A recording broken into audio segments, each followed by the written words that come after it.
unanimous in their hate for me, and I welcome their hatred.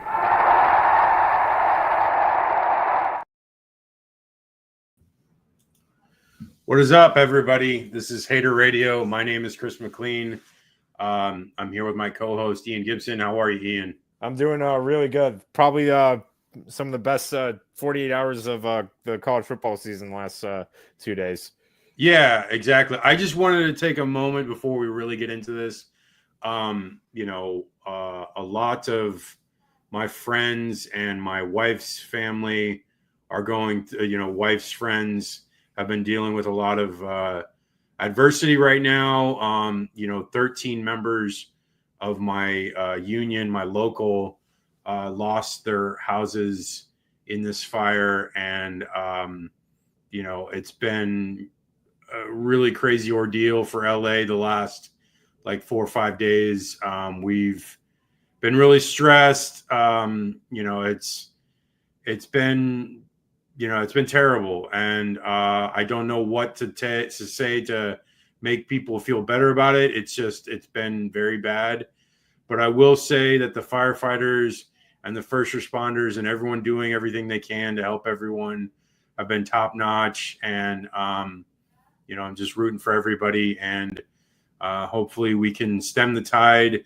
I know the next couple of days, we're filming this on Saturday night.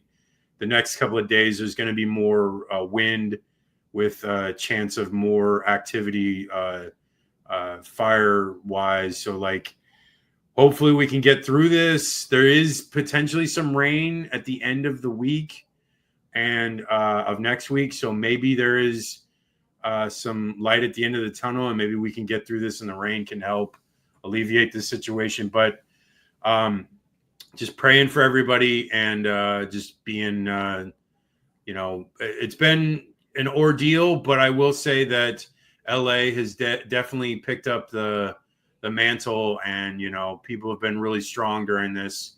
And, through adversity, it only makes you stronger. So, it's like they say, whatever doesn't kill you just makes you stronger. So I hope that we come out of this even better than before. But let's get into it. So talking about the college football playoff, like Ian said, those 2 days, man, I'm telling you what, we have been given a blessing of this 12-team playoff, and we might get more teams or whatever. They fluctuate, change the scenarios, or do different things to it.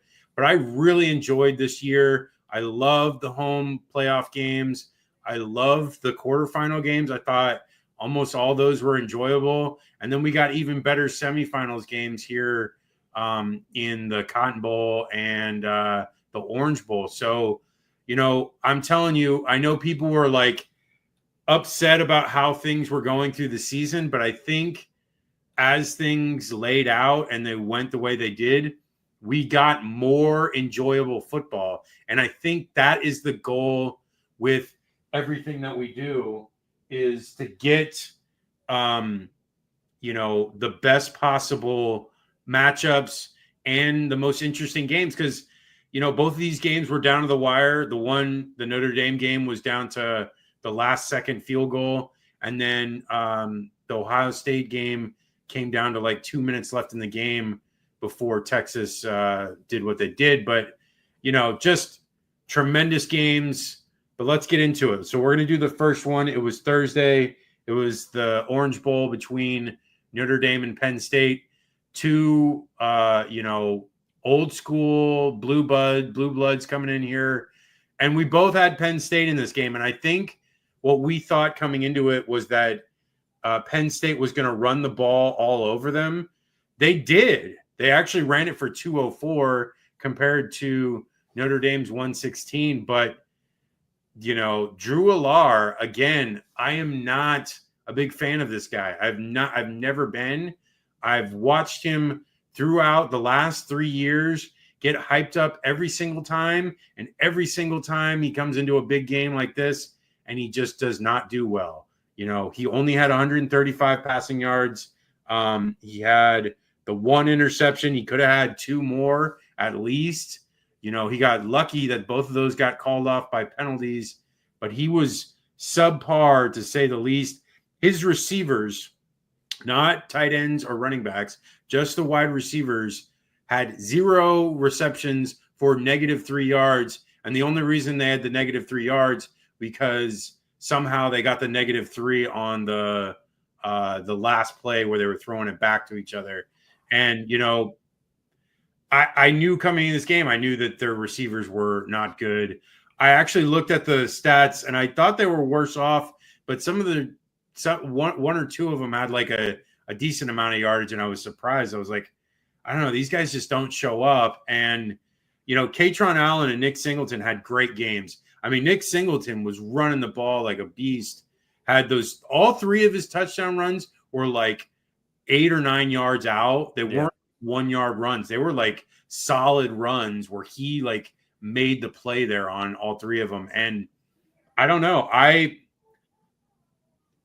will say this. Now we're talking all about Penn State, but I will say Notre Dame in that second half, man, did they deserve that? Did they deserve that win? Because they outscored Penn State 24-14, and they were the better team. They were like better on offense. They were making plays on defense. I mean, if it weren't for Riley Leonard's interception there on like the 25-30 yard line for Notre Dame, then, Penn State may not have even been close in that game, and it would have been a different game. But Ian, your thoughts? I want to hear what you're thinking about this game.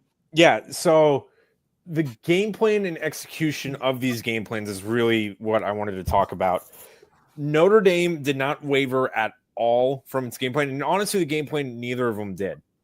Yeah. Notre Dame, it was very simple.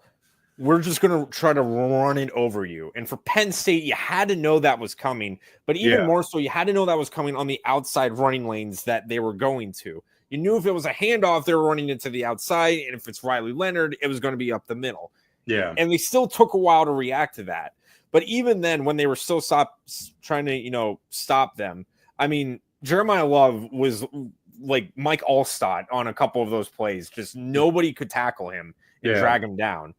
And we saw that, as run heavy as Notre Dame was going to be, that the Penn State defense was still kind of respecting the passing game. But really, they should have just been, if you cripple that run game, you really force Riley Leonard into a, make or break situation. That's why I said in the pregame is who is going to be better at, in these passing situations when it comes down to it. And clearly we have the answer as Riley Leonard. I mean, he threw, let's be real, a really bad interception at one point. Yeah. But nowhere near like Alar. Just, I'm not going to jump on him too much because it's still the game plan. I get, Penn State, very heavy and great with the tight ends and all that. But you got to find a way to get your speed guy, your athletes, your wide receivers. You have to find a way to get them the ball. Bubble screens, out routes, something, slants, drags. Not every play has to be a home run, which is what it seemed like for Penn State. Most of Alar's completions were checkdowns. Yeah. And they really, and I mean, that pass interference call, they got lucky. Oh, yeah. Penn State, that's why I said is like, you cannot tell me Penn State did not get every break in the book because that pass interference was very. Yeah. The only call I heard when I heard from the official guy on ESPN was that because the guy did not look at the ball, it was pass interference. He was face guarding him. Yeah. Yeah, but I was like, I mean, that's a hell of an excuse for an underthrown ball. And he wasn't even going to be able to make a play on the ball. Yeah. So it's like it didn't even matter. So like he wasn't able to make a play. And then also, I don't know, in some of the replays, it's weird. When you look at it, it looks like the guy is not making that much contact with him. No, like, he makes like minimum, but like that's why he's not looking at the ball. I know it's just because he wasn't looking, but it's like I don't know. It's weird. It basically rewarded an underthrown ball into triple coverage, but I don't think it should. I mean, really, the worst thing that he did was that throw across the middle late. Like you just don't do that. Like the worst case scenario in a situation like that where they have the ball and there's only like 30 seconds left is you get to overtime. Like that's what you should be thinking worst case scenario, not turning the ball over. Like never throw the ball. His explanation in the press conference was, I was throwing to his feet to like basically get an incomplete. I mean, man, he wasn't even open. So why would you even attempt that? Like, why would you think that's acceptable? Like, And you I'm gonna basically no, go ahead. I was just gonna say I'm gonna play devil's advocate here. Yeah. Because even then in that situation, I can't get on Alar too much because yes, he should have never thrown that ball. Should have just kept it, found a way to run or throw it away. But why are you calling? Okay, we've seen it a million times in these 2-minute drills. You throw it to either the curl routes or out routes. You don't call plays where it's a slant down the middle where you know the safeties in cover 3 are going to be playing on. So I don't know who was in charge of that play call, but I was like, I have my 2-minute play call. This is something I do in college football 25. If I'm a minute down, I know I am not calling any play where there is a wide receiver going down the middle. And you don't even want to like entertain the thought to give your quarterback that. The only way you're giving the ball down the middle is if it's a quick curl route. Because if it's down the middle, you still have to burn a timeout or spike the ball, so you waste the play. It's always to the sideline, and usually it's those speed out routes where the wide receiver is open. So I just couldn't believe, like, I remember when that play started, I saw the wide receiver run a slant, and I went, oh, don't tell me they're like, I thought it was a decoy. Like you do, like, because there are plays. Yeah, well, you run a decoy to then throw out. As a decoy, do not throw it to him. We're just trying to bait the safety. But I was like, again, the whole reason he threw it, what he said was because he was trying to throw an incomplete to get to the next play. Then you throw the ball the ball out of bounds. I don't know if he was outside the tackle box, so I can't remember for sure. He might have been, but I'm not exactly sure. I know he rolled to his left and he threw back to his right, but he may not have been far enough out of that. Just out of it, and that could have been why he was thinking that. On your own 30 and you're throwing it down the play call, the throw, just everything about it. But again, I guess that's like vindication for the pass interference that got a touchdown. Yeah, ball doesn't lie. They always say that if things, the sports karmic justice, it's a reality. Like it's weird to say it like it's like, oh, it's just a thing. But I've seen it so many times where it's like certain things will happen in a game and you might get lucky on something and it shouldn't have gone your way. And then it just comes back later. It's just a thing that, I don't know. The gods look out for everyone. But you have any more thoughts before we move on to the next game? All I'll say is like Notre Dame definitely deserved that win, and it was as gritty and gutsy as it was against Georgia. Yeah, and I will say, I mean, I know Riley Leonard is not like the most proficient through the air, but he still had 224 yards, and he looked, or 223, and he looked really good outside of those 2 interceptions. The one was actually way worse. The second one in the fourth quarter. Like if he had not thrown that one, Notre Dame may have won that game outright, even without having to kick a late field goal. But what we didn't mention before we move on is Jeter with that nails kick, because before that point in the playoff, kickers were 0-4 to make a tying or go ahead field goal. So huge by him. It looked like it might go right, but it stayed in. And it's like, that was huge, because if he misses that, they lose. And, no, they would have tied. But still, it was huge kick. And, they're moving on. And I saw some people say about it as well that, like, I think people didn't like Notre Dame for so long because of Brian Kelly. I think there was a lot of other stuff why people. No, that's more than like I got a grocery list of why. Yeah, Notre Dame has not been my favorite team for a while. I think it's like the media specifically. A lot of people don't like why the Notre Dame is so hyped, because anytime Notre Dame was like even close to good, the media would just go, ape crap over it. And 2012. Yeah, exactly. Like they shouldn't have been there, and like. And Florida probably should have been, even if Notre Dame was undefeated. But I don't know. Like Notre Dame with Marcus Freeman, they play a lot better. Their defensive line, their offensive line, the trenches are way more physical. Their like defense is amazing. They offensively, they're not like the most explosive offense, but they are like proficient enough to like get, move the chains and get first downs. And, Great House had a great game, fitting name. And, he, put in 100+ yards. That touchdown he had was all him. He juked the first guy, the DB, the corner. Then he jukes the safety to get completely free. And that was all him. Like that, there was like no play on that. He was basically in like double coverage and he juked both of them. Yeah. And, I'm telling you what, I don't know if Notre Dame is going to win, in the championship game, but they play really good and they've got a lot of parts, a lot of collective as a team. They are a very good team, and I wouldn't be surprised if they won the game. We'll talk about that later, or in the show coming up. But it definitely was a great performance here, and they deserve to be there. I mean, yes, they lost to Northern Illinois, but they've beaten everyone else in front of them. They beat Indiana, a good Indiana offense. They beat Georgia, one of the most talented teams in the country. They beat Georgia, and they beat Penn State. Penn State was one of the better teams in the country all year, and they beat them. Okay, we're going to move on to the Cotton Bowl in Dallas or wherever city. I don't know. Is Arlington? That's Arlington, what it is, right? It's because it's right next to the Rangers ballpark. It's like, I mean, Dallas-ish. Yeah. Dallas Bay, we'll call it that. Dallas adjacent. Okay, so Ohio State, Texas. I had high hopes for this game, and it actually really was good. Like, back and forth, and Texas had the ball late to try to tie it, and they couldn't do it. Ohio State wins 28-14.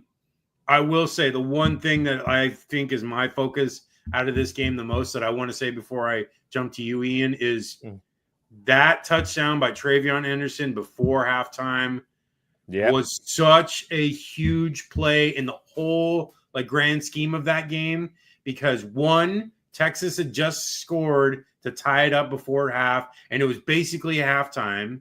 It was like 20 seconds left. And then not only that, was it basically gave them the lead for most of the second half because of that. And when Texas tied it at 14 all, Texas would have had more momentum as having the lead, and it would have put more game pressure on Ohio State. And so things would have changed vastly if they just would have made a play there. I don't know what happened.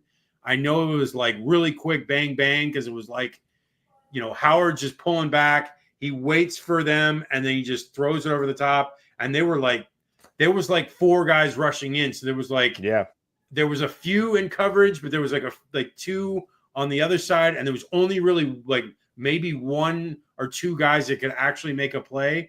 And the offensive linemen just got downfield like way fast, and they were right there. And then they had no path to get to the running back, Travion Henderson. So it was I've never seen a second quarter play basically being the entire difference in the game. It really was because it changed. Texas was playing catch up that whole game after that. Exactly. It changed the entire outlook, and not only just catch up, but momentum as well, because Texas got momentum when they scored that late touchdown, and it's like, oh, we got everything. And then boom, Ohio State scores going into half. And it was like, oh, now we're behind again. And it was like, man, if they stop that play there, I don't know if Ohio State wins that game. I really don't.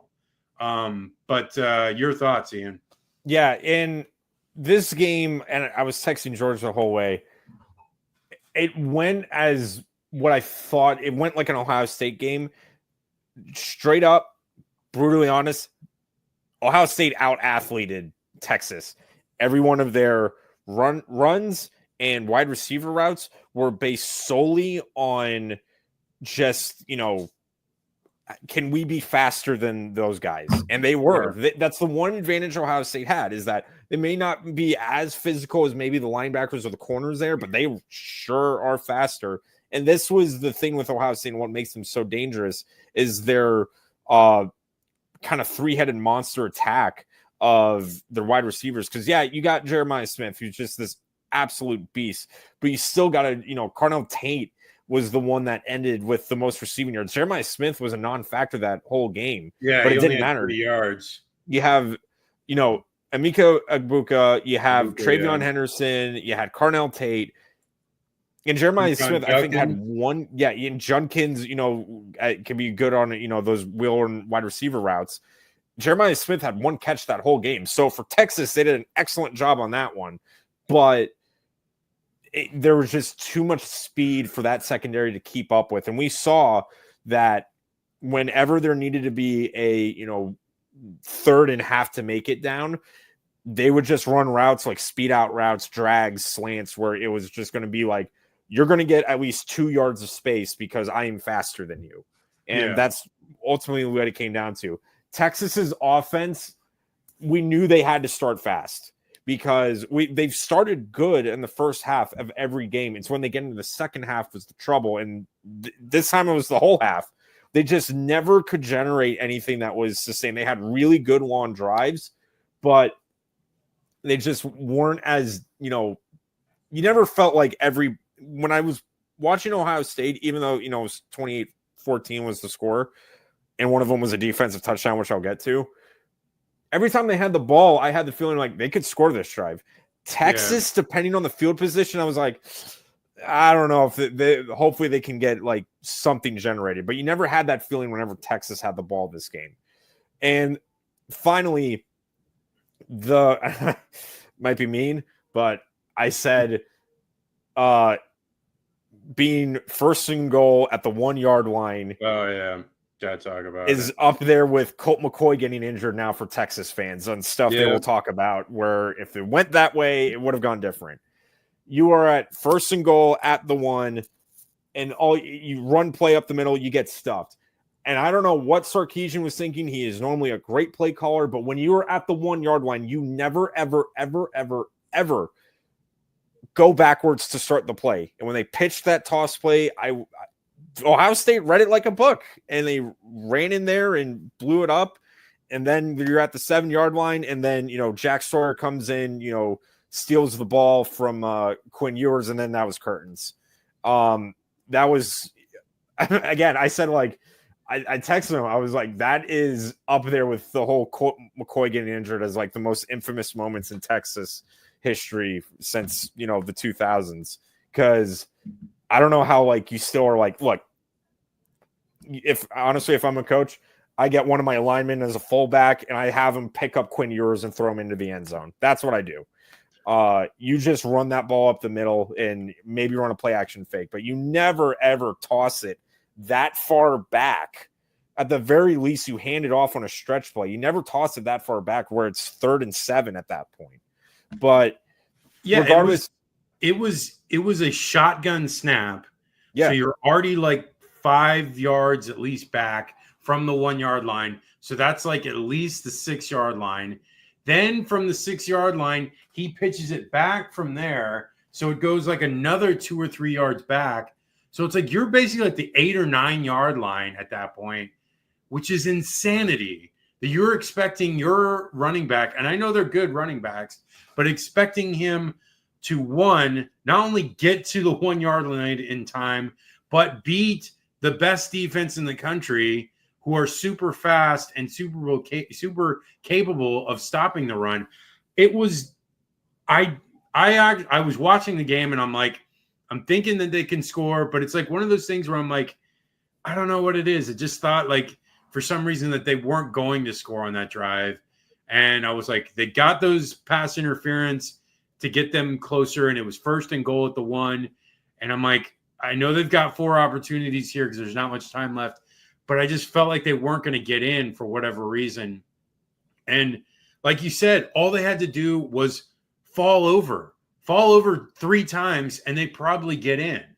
And I don't understand. Like, I know, coaches overthink shit way too much, but it's like, you just have to, like, man. And I know someone mentioned it on Twitter as well, the New England Seattle game in the Super Bowl, where they threw it instead of went to Marshawn Lynch. In that year, Marshawn Lynch had struggles with goal line stuff. So they were like aware that it was going to be hard to get that 1 yard with Marshawn Lynch. I don't know what they were thinking. I mean, as far as goal line, maybe they weren't going to be able to get it just doing straight runs up the middle. They didn't get much push on that first one, on that first down. But still, I would like my chances better keep running it over and over again, because there was plenty enough time to like let the clock run out. They didn't have to stop or whatever. I don't know, it's just ridiculous. Yeah, and yeah, they just like outcoach themselves. I'll say that was an example. And again, I've mentioned it every round of this playoffs. If there's going to be like a playoff MVP, it's Ohio State's defense. Holy cow, have they just been up to the challenge? They have had to play these vaunted offenses with Tennessee, Oregon, Texas, and they've all held them to Shut them down. Yeah. They've just absolutely like taken them out over every game. Texas obviously was the closest one in terms of a game, but I mean, like, you look back on the teams. I mean, again, Tennessee, we know how good that offense can be when it's rolling, but like they held Tennessee to 17, they held Oregon to 21, and even then those were like garbage time touchdowns, and they held Texas to 14. I mean, again, that's the MVP of the playoff for me, regardless of how the championship game goes, is Ohio State's defense. I mean, I will say, yes, their defense has been tremendous, but I will say that Texas did not look terrible on offense here, and I think they probably looked the best out of any of the offenses that have played against Ohio State so far this year, which does not bode well for Notre Dame, because Ohio State only gave up 58 yards of rushing in this game and not much in these other two games as well. So Notre Dame's going to have to figure some things out, maybe some trick plays or something, because they're going to have to get yards somehow, because they will not be able to throw it as much as Texas did. But I know you said that, Ohio State, whatever, and Texas didn't look like they were going to score much. I don't know. I mean, like, Texas had a better third down efficiency. They had more total plays. They had more first downs. They had less penalties. The turnovers at the end were mainly because the game was on the line, so you don't really fault them for that. They didn't outgain them, but they were close to the passing totals. I felt like Quinn Ewers did enough to win the game. They were running those wheel routes, and those wheel routes were like killing Ohio State. Like, Blue had the 2 for the touchdown, and then they did one with Gunnar Helm on, like, it was like a slow paced wheel route where he like goes acting like he was blocking and then like slowly comes out and then takes off. And dude, he was wide open, and stupid penalty by him, but whatever, probably shouldn't have been called anyways. Yeah. Wasn't that really like consequential to how the game was going that they needed to call that? But no, I know people give Quinn Ewers a lot of crap. I feel like he's a good enough quarterback. I feel like if he goes to the NFL, I think he'll do well. He's not going to be amazing. He might just be like a backup, but I think he's belongs in the NFL. I think he's good enough. And I felt like he did good enough in this game, and he's done good enough all year. I feel like he's a good quarterback. I don't know what people see that say he's bad. Yes, he did not have awareness on that sack fumble, but like, it was the last play of the game basically. So he waited as long as he could, and I don't think you blame him for taking as much time to see something open up. And so, like, it's not really his fault that they weren't getting open. Like, he tried, and it just wasn't open, so he had to eat it. And then the late interception, whatever, the game was, they're already down 14. They were going to need a miracle anyways. So I don't know. I don't like the Quinn Ewers slander. I know you weren't saying it specifically, Ian, but I've seen it throughout the timeline on Twitter, and it bothers me because I don't think he's bad. I think he's not amazing, but I still think he's a pretty good quarterback. And, he led his team to the semifinals of the playoffs and definitely did a really good run this year, especially the first year in the SEC. And, they beat some decent teams and, I don't know. It is what it is. Do you have any thoughts before we run this out? No, I'm just overall. I mean, these were obviously the best, 2 games the last couple games of the playoffs have been amazing, but this one was no exception. Yeah, both teams, they knew what was on the line. They knew their chance at a national championship was there, and both teams played the best games of the year, in my opinion. Both sides collectively, they had to play the toughest teams they played so far, and they met the challenge of both Notre Dame and Ohio State, and they answered the bell. I mean, when you think about it, too, both teams faced like huge, embarrassing losses. One of them, obviously, NIU. There's jokes that I kind of agree with this. Before Monday, that Sunday should be NIU versus Michigan. I'm totally okay with that. Yeah. I would love to see that matchup. But, Notre Dame gets embarrassed by NIU. And then Ohio State somehow loses to Michigan. And through all of that, don't know how that happened. I still don't know either. The eighth wonder of the world right there. A team that can't throw the ball at all somehow beat the best defense in the country and one of the best defenses in the last couple of years. Yeah. And remarkable. I'm still blown away. Dude, when they hired Jim Knowles, I knew it. I was like, man, they really moved in the right direction by hiring that guy because he is one of the best coordinators defensively, and it's proven itself the last couple of years. And this year obviously is the crescendo of all that. So yeah. Okay, that's the show, everyone. We have 2 more shows to go. I'm kind of excited because I've been ready to get to the off season. It's been a long year. It's been a great year. Oh yeah, we're officially at 2,000 subscribers on YouTube. So thank you for everyone for subscribing and following us on YouTube. We really appreciate it. I had a goal to start the year of 1,000 subscribers because we started with 200. We got to 1,000 probably I think it was 8 or 9 weeks into the season, some 2 months maybe or whatever. And then I didn't know if we were going to get to 2,000 because it was going from 800 more to 1,000 more is kind of a huge leap, but we got it. And, I'm really proud of everything. Really proud of you, Ian, for being a part of this. And, this is really just the beginning. And, we really love the sport of college football, and we know that it comes across when we do these videos. And we are grateful for all of you guys being a part of this. And, 2 more shows. We'll make the best of it. This is going to air on Sunday night at the normal time. And then I'm going to do Sunday because it's already too late tonight. But yeah, I'll do Sunday. And then we're going to tape our show on Monday for the Wednesday show. And then the last show will be the 20th during the championship game.